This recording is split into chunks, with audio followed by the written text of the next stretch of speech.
السلام عليكم ومرحبا بكم في قناة زينة سباتيس للحلويات والمخبوزات. في حلقتنا اليوم غادي نحضروا مع بعض عجينة الشوكولات بدون جيلاتين، بدون ناباج، بلا كثرة القوام، بلا تمارة، كتوجد بسرعة وبثلاث مكونات فقط، والأهم كتعطينا نتيجة رائعة. وكيف ما العادة نخلي لكم مقادير في آخر الفيديو، فشاهدوا الفيديو من الأول حتى الأخير وكنتمنى لكم فرجة ممتعة.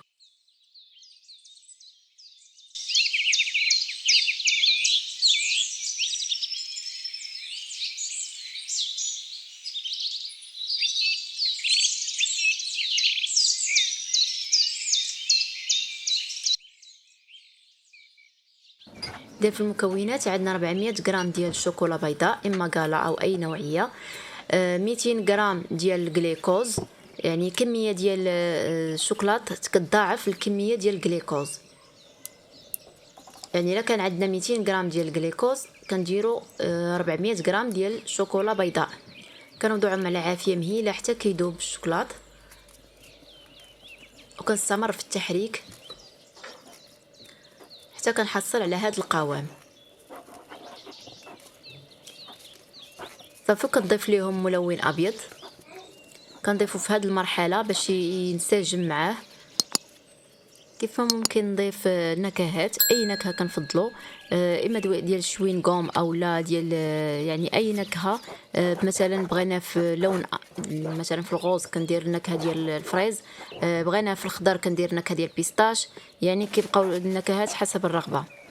هنا كناخذ السيلبات كنفرشو، كنغرب الفوق منه سكر كلاصي سبيسيال، كنوضع فوقه الخليط ديالنا وكنبدا نجمع بسكر كلاصي سبيسيال. هنا نحاول ما امكن ما ندخلش سكر كلاصي بزاف، لانها كتكون سخونه، كتكون مطلوقه، وكنبقاو نجمعوا فيها بسكر كلاصي حتى كتجمع. لكن فاش كتبرد كنلقاوها قصاحت وكتبدا تفرتت. داكشي علاش خصنا نخليوها شويه مرخوفه، ما تكونش مرخوفه بزاف ولكن تكون شويه رطبه، يعني نبقاو نجمعوا بالسكر كلاصي حتى كنخليوها شويه رطبه والاستيك. صافي كيف ما كتلاحظوا نزلت عليها الملون وبقيت كندلك فيها. شوفوا القوام ديالها كيجي الاستيكي، كيجي زوين، كتجي رطبه. هنا كنضيف الملون، مثلا انا غنضيف الملون غوز، نقدر نزيد عليه النكهه ديال الفريز باش كتجي منسمه بالفريز.